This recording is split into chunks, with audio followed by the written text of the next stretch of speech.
America में गुलामी खत्म हुए अब तकरीबन 5 साल से ज्यादा का समय बीत चुका है, लेकिन उस गुलामी के पेड़ को अभी भी कुछ लोग हर रोज पानी देते हैं, जैसे मानो उन्हें अच्छा नहीं लगेगा अगर वो पेड़ मुरझा जाए। लेकिन उसी नफरती पेड़ पर हर शाम मोहब्बत का फूल उगाने कैप्टन काइली आते हैं, जो एक रिटायर आर्मी ऑफिसर रह चुके हैं, पर अब वो रोज गाँव-गाँव जाकर वहाँ के लोगों को दुनिया में क्या घटित हो रहा है सब कुछ बताते हैं। उन्हें विस्तार से समझाते हैं ताकि वो भी अब आगे बढ़ सके और दुनिया के साथ चल सके, इन चीजों से बाहर आ सके।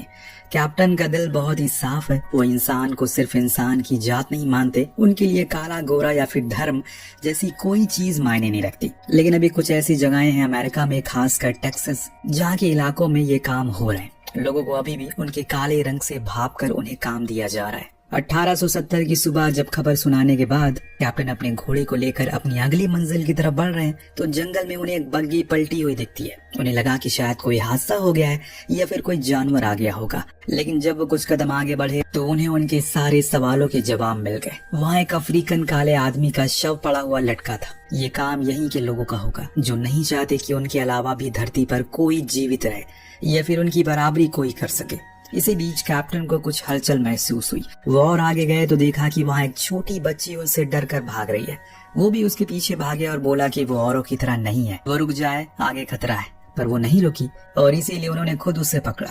दरअसल ये लड़की जो भाषा बोल रही है वो आज से पहले कैप्टन ने कभी नहीं सुनी, इसीलिए उन्हें जल्दी ये समझ में आ गया कि इससे बात करने का कोई फायदा नहीं है। तो अब वो उस बग्गी को चेक करते हैं, जिसमें उन्हें उसके कागजात मिलते हैं, जिसमें लिखा था कि इसका नाम जोहाना है, उम्र इसकी 12 साल है और रहने वाली जर्मन है, यानी कि ये जर्मन परिवार से ताल्लुक रखती है। लेकिन 7 साल पहले उसे कायूरा आदिवासियों द्वारा अगवा कर लिया गया और इसके बाद से उसकी परवरिश उन्हीं के साथ हुई जिन्होंने उसके साथ किया। तो आप अंदाजा लगा सकते होंगे कि ये जो शख्स था वो जोहाना को उसके चाचा चाची के पास लेकर जाने वाला था, क्योंकि जंग के दौरान उसके माता पिता अपना दम तोड़ चुके हैं।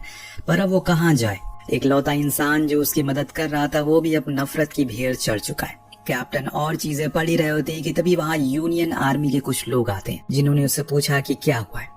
कैप्टन उन्हें अपने और उस लड़की के कागजात दिखाए, जो देख उन्होंने कहा कि इस लड़की को या तो वो खुद अपने पास रख सकता है या फिर पास के ही किसी वॉर रूम में छोड़ दे। कैप्टन कुछ और कह पाते कि इससे पहले कि वो टुकड़ी वहाँ से चली जाती है। इस अकेली बच्ची को ऐसे अकेले कैसे वो छोड़ सकते हैं? न जाने किस अतीत से गुजर रही होगी वो, लेकिन सवाल ये भी है कि अब वो उसे लेकर कहाँ कहाँ घूमेंगे। उनका तो कोई ठिकाना भी नहीं है, यही सब उनके दिमाग में घूम रहा था। खैर, अब आगे बढ़ने से पहले वो उस शव को बड़ी ही तहजीब के साथ वहीं दफन कर देते हैं। पर वो उसे लेकर सरकार ऑफिशियल के पास जाते हैं, जो शायद उसकी मदद कर दे। लेकिन वो लोग उसकी बात पर कोई ध्यान ही नहीं देते, उसे ऐसे धुतकार देते हैं जैसे कि वो गलत काम करने को कह रहा है। उनका कहना था इस बच्ची को उसे खुद ही रखना होगा, क्योंकि अभी उनके सर 3 महीने बाद आएंगे।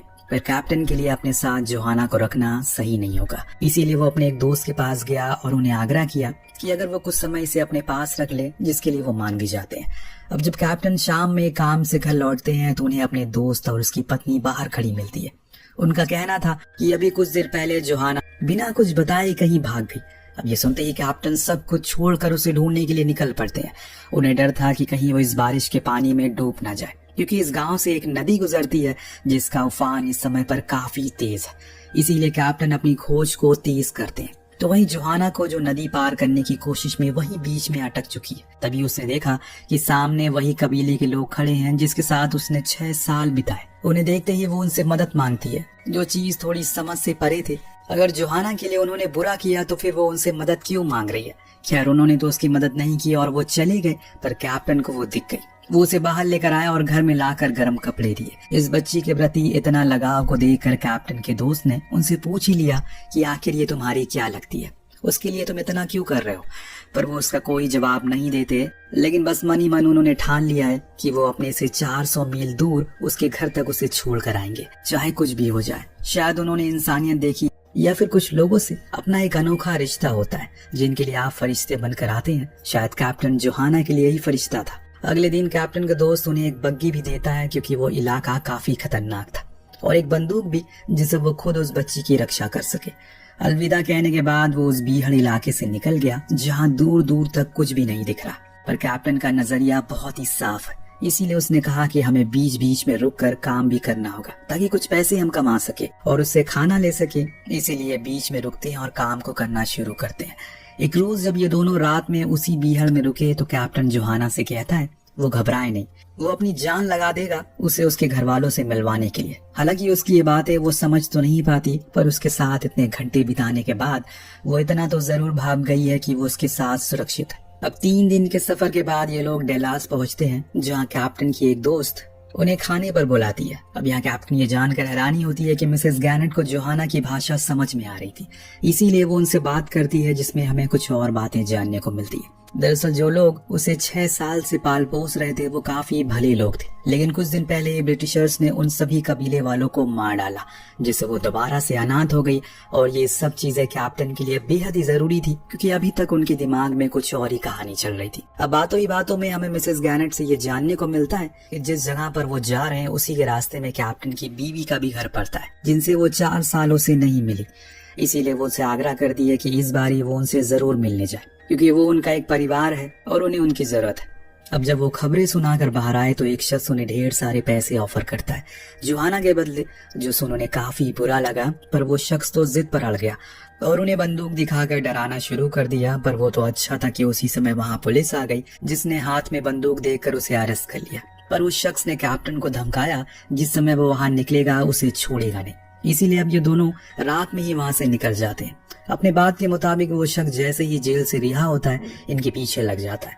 लेकिन सिर्फ वही नहीं था, उसके 2 और भी लोग थे जिनके हाथों में बंदूक थी। किसी पागल भेड़ियों की तरह ये इन्हें ढूंढ रहे हैं। जब कैप्टन को पता लगा इस बारे में तो उन्होंने होशियारी से काम लिया, अपनी उसी बंदूक का इस्तेमाल किया और दिमाग लगा कर एक एक करके 2 को मार दिया। लेकिन जब तीसरी की बारी आई तो उनके पास गोलियां खत्म हो चुकी है। उन बुलेट्स में सिक्के भर दिए और फिर उसे एक आखिरी शख्स को चालाकी से मार गिराया। इसमें जोहाना ने भी उसका खूब साथ दिया। अब माहौल शांत हो जाने के बाद ये लोग फिर से अपना सफर शुरू करते हैं। इस दौरान दोनों ने अपनी अपनी भाषा एक दूसरे को सिखाने की बहुत कोशिश की। जब जोहाना ने कुछ जर्मन में बोला, जिससे वो समझ जाती हैं कि वो उदास है, क्योंकि उसे अपने अतीत की याद आ रही है, जिसमें वो सारी यादें उसने समेट कर रखी है, जो कभी उसके सबसे हसीन पल हुआ करते थे, फिर चाहे उसके पिता के साथ बिताए हुए दिन हो या फिर उस कबीले वालों के साथ। आगे चलने पर इन्हें मिस्टर फ्लैन नाम का शख्स मिलता है, जिसका उस कॉन्स्टिट्यूंसी में दबदबा था। उन्होंने मैक्सिकन और टेक्सास से काफी लोगों को मारा था। जो कोई भी यहाँ से गुजरता है उन्हें डराया धमकाया करता है वो, लेकिन वो कैप्टन को जानते थे, इसीलिए उन्होंने उससे कहा कि वो उन्हें तभी जाने देंगे जब आज वो उनके लिए खबरें और कहानियां पढ़ेंगे। और उनकी एक शर्त थी कि वो सिर्फ वही न्यूज़पेपर पढ़ेंगे जो कि वो उन्हें देंगे। लेकिन कैप्टन निडर आदमी है, उन्होंने कभी कोई झूठी खबरें नहीं पढ़ी, क्योंकि उनका जमीर इसकी इजाजत नहीं देता। इसीलिए उन्होंने उन सभी लोगों को पेनिनसुला की मजदूरों की कहानी सुनाई, जिससे वो इतना ज्यादा प्रभावित हो गए उन्होंने मिस्टर फ्लैन के खिलाफ बगावत शुरू कर दी। आधे से ज्यादा लोग उनके खिलाफ खड़े हो गए। इससे मिस्टर फ्लैन इतना नाखुश हुआ, उसने कैप्टन को पकड़ लिया, पर इससे पहले कि वो उसे मारे जोहाना ने उसे शूट करके मार डाला। उसकी ये बहादुरी देखकर कैप्टन काफी खुश होते। इस बीच उन्हें जॉन कैली नाम का एक लड़का भी मिलता है, जो उनकी कहानी से इतना ज्यादा प्रभावित होता है कि उसे मिस्टर फ्लैन के सभी गुंडों को मार दिया, और वो उन दोनों के साथ आगे का सफर करने की ख्वाहिश जताता है, जिसके लिए कैप्टन मान जाते हैं। हालांकि जॉन जोहाना को पसंद करने लगा है, इसीलिए उसने ये कदम उठाया। आगे जाने पर कैप्टन को कबीला नजर आता है जिसका कभी जोहाना हिस्सा थी, इसीलिए वो उससे कहता है कि तुम उसी गानों को दोहराते रहो जो तुम बार बार गाती हो। अब ये सुन वो लोग इन्हें कुछ नहीं करते और आगे जाने देते हैं। कुछ दूर जाने पर जोहाना को वो घर दिखने लगा जिसमें वो कभी रहा करती थी, लेकिन वो जगह पूरी तरह अब सुनसान हो चुकी है।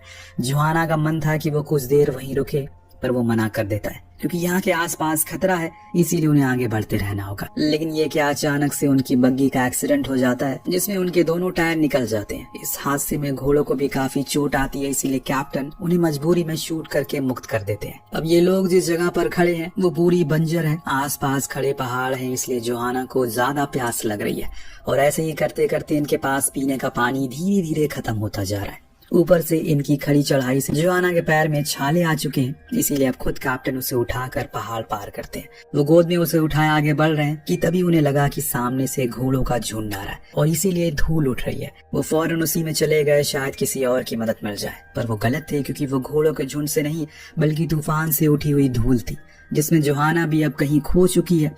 कैप्टन उसे हर तरफ तलाशते हैं कि आखिर वो कहाँ चली गई। इस बीच उन्हें कुछ और लोग भी मिले जो उसी कबीले के थे जिसमें जोहाना थी, इसीलिए जब उन्होंने उसे देखा तो एक ही नजर में पहचान लिया, और यहाँ जोहाना भी उनका सम्मान करती है। मदद के तौर पर उन लोगों ने एक घोड़ा दिया, जिससे कि अब आगे का सफर इनके लिए पैदल नहीं करना पड़ेगा। अब फिर से दोनों ने अपना सफर शुरू किया और जब इस बार ये रुके तो जोहाना की आंखों के सामने उसके चाचा चाची थे। कैप्टन ने अपना वादा पूरा किया, उन्होंने उसकी मंजिल तक उसे लाकर छोड़ा। लेकिन उसके चाचा चाची को जोहाना में कोई खास दिलचस्पी नहीं है, जिस चीज की पुष्टि उसके चेहरे से हो रही है। लेकिन हाँ, वो इस बात से जरूर खुश थे कि उनका काम करने के लिए अब एक और शख्स होगा।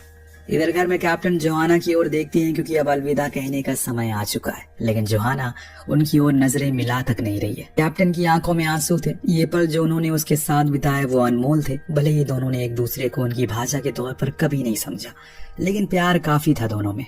जोहाना को कैप्टन ने अपनी बेटी की तरह लाड प्यार किया, उसके लिए हर तकलीफ को झेला। जाते जाते उन्हें पैसे दिए गए उनके काम के बदले, लेकिन कैप्टन ने लेने से इनकार कर दिया और कहा कि अगर उन्हें हो सके तो इसे पढ़ाना लिखाना, क्योंकि इसे कहानियां पढ़ना बहुत पसंद है। पर चाचा ने कहा कि उसे तो ये नहीं हो पाएगा क्योंकि वो तो उसे काम में इस्तेमाल करेंगे। अब ये सुनकर कैप्टन का दिल पसीज जाता है, फिर भी वो रुके नहीं क्योंकि अब शायद उनका कोई मतलब नहीं है यहाँ पर रुकने का। जब वो जाने लगे तो जोहाना ने उनकी ओर देखा और उसकी नम आंखों से गिर रहे आंसुओं ने सब कुछ बयान कर दिया। वो अपनी जिंदगी के उन पलों को उनके साथ बिताए हुए कभी भूल नहीं पाएगी। वापस लौटते समय कैप्टन ने पूरे 6 साल बाद अपने घर की ओर रुख किया और जब अब पूरी तरह से खंडर बन चुका है, लेकिन वो परिवार के एक साथ बिताए हुए लम्हों की खुशबू इन धूल भरे बिस्तरों में आज भी मौजूद है। और लोगों से पता करने पर पता चला कि उनकी बीवी की मौत 1 साल पहले हो गई। अपने दोस्त से सुन रहे ये बातें कैप्टन को किसी बंदूक की गोलियों की तरह चुभ रही है, क्योंकि शायद उन्हें एहसास हो चुका है कि अगर वो उसे अपने कामों में मसरूफ नहीं होते तो अपनी पत्नी की बीमारी वाले दिन में भी उसके साथ आखिरी पलों में वो उसके साथ बिताते। अफसोस कि लोग के चले जाने के बाद ही हमें उनकी अहमियत का अंदाजा होता है। कैप्टन अपनी बीवी की कब्र पर गए और अपने हाथों से अंगूठी निकाल कर वहीं रख, फिर घोड़ा लेकर सीधा जोहाना के पास गए। पर ये क्या, उसके चाचा चाची ने तो उसे जंजीरों से बांध रखा है। ये देख कैप्टन का दिल मानो टूट सा गया। जोहाना की जगह ये बिल्कुल भी नहीं है। उसने जब कैप्टन को देखा तो आंखें भर आई उसकी और वो रोने लगी जोर जोर से, और इंग्लिश में उसने उससे मदद मांगी और कहा कि उसे यहाँ से ले जाए। पर उसके चाचा ने बंदूक उठा ली। तभी जोहाना कैप्टन के गले लग गई, जो देख उन्हें अंदाजा हो गया कि दोनों के दिल में एक दूसरे के लिए बेइंतहा प्यार है, इसीलिए वो उसे ले जाने की इजाजत दे देते हैं। कैप्टन ने अब उसे खूब पढ़ाया और अपने सरनेम भी दिया। जब वो खबरें सुनाने जाया करते थे तो वहाँ जोहाना उनके साथ दाएं हाथ बनकर खड़ी रहती है। उसने तो कभी नहीं सोचा था कि वो कभी यहाँ तक पहुँच सकेगी, लेकिन कभी कभी हमें ऊपर उन इंसान से मिला देता है जिसके साथ हमने बहुत ही कम समय बिताया होता है, लेकिन सीख बहुत कुछ मिल जाती है। कैप्टन की जिंदगी किसी मुरझाए हुए पेड़ की तरह थी, लेकिन जिस दिन से जोहाना उनकी जिंदगी में आई उस पेड़ पर फूल खिलने लगा।